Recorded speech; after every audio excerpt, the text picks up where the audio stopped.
This budget filmmaking kit is all you need to start getting paid jobs tomorrow. And the total price is probably lower than you think.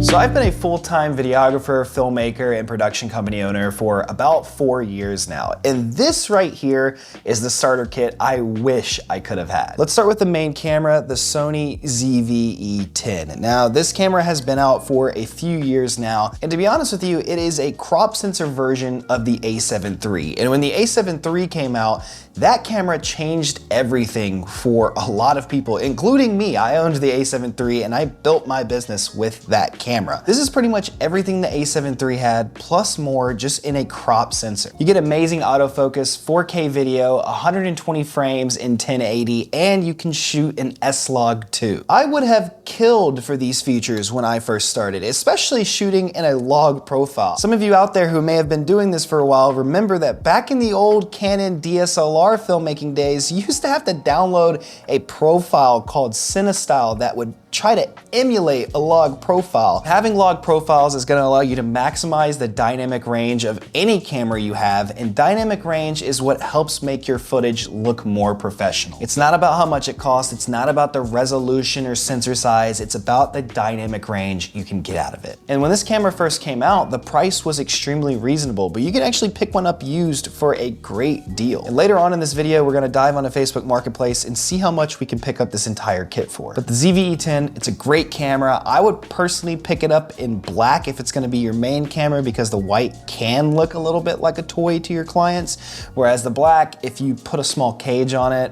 it's going to look extremely professional. Now, if you can find a good deal with the kit lens, by all means do it, but if you can find the body only at a great price, go ahead and snag it, because for professional shoots, we're going to be using one of the other two lenses. Speaking of lenses, the first one is the Sony 50mm f1.8, also known as the Nifty 50. I made a short recently about how I truly believe this is the first lens that everyone should buy, and it got a lot of traction, it got a lot of appreciation, so I'm not the only one who thinks this. In fact, there have been people who've shot entire weddings on a 50mm f1.8, and that's the only lens they use the entire day. Now on the ZV-E10, it is going to be more of a 75mm because of that crop factor, and that makes this lens incredible for talking head and interview videos. You can get great separation between your subject and the background, and you're going to be able to film a very professional result that your client is going to love. It's also great for product shoots and B-roll. This was actually the lens that I used when I first started charging people for my work, and you can get some insanely cool looks out of it. So get this lens, pick it up used, you're going to find a great deal on it, and you're going to use it for most of the stuff you're shooting. Now the next lens is the Sony 10-18 f4, and where the 50 is meant to be more of an interview style, close-up, tight shots, this is your wide angle lens. This has a full frame equivalent of around 16 to 27 millimeters, so you're gonna be able to cover a lot of your wide shots. In fact, to this day, I take this lens and throw it on my A7 IV when I shoot real estate, because it allows me to shoot 4K 60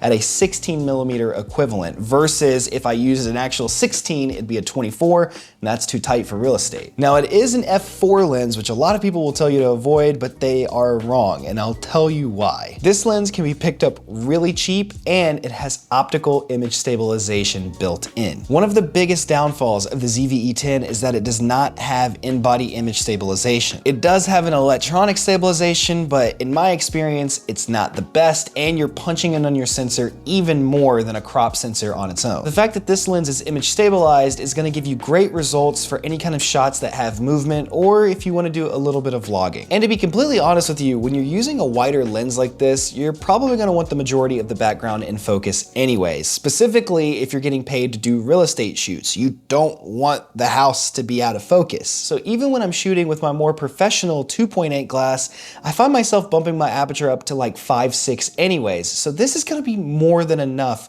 if you want to get into real estate videography. So you have the ZV-E10 as your main body, giving you insane 4K log footage. If you can pick up the kit lens, great. You get a flip out screen, which videographers will always appreciate, appreciate. You get a 50mm f1.8 for any kind of tighter interview shots, or if you're trying to do some cinematic B-roll. And then you get the 10-18 to get those wide establishing shots, and if you want to do a little bit of real estate videography or vlogging. Between these three things, you can cover so many types of videography out there that people are willing to pay for. And the great thing is, out of the people who are willing to pay for it, there are people who are in your position who don't have that much experience or don't have that much budget, that are looking for someone specifically like you that has the gear, that has the know-how, and is gonna get them a good result for a price they can afford. Weddings happen literally every day, and not every bride and groom can afford a $5,000 to $10,000 videographer. New people become realtors every single day when they haven't even sold a house. So just like they're now starting, you are too. That's someone you could partner with on multiple projects who doesn't have the highest budget, but they are gonna be able to give you something, and you're gonna be able to build your portfolio to keep adding to your kit and adding to your skills. So now let's hop over to Facebook Marketplace and see exactly how much we can pick up these three items for. All right, let's start with the camera body. We're gonna go ZVE10. Now keep in mind, I am in New York, so the prices will be different wherever you are. So here we go, ZVE10, $660 with the lens. I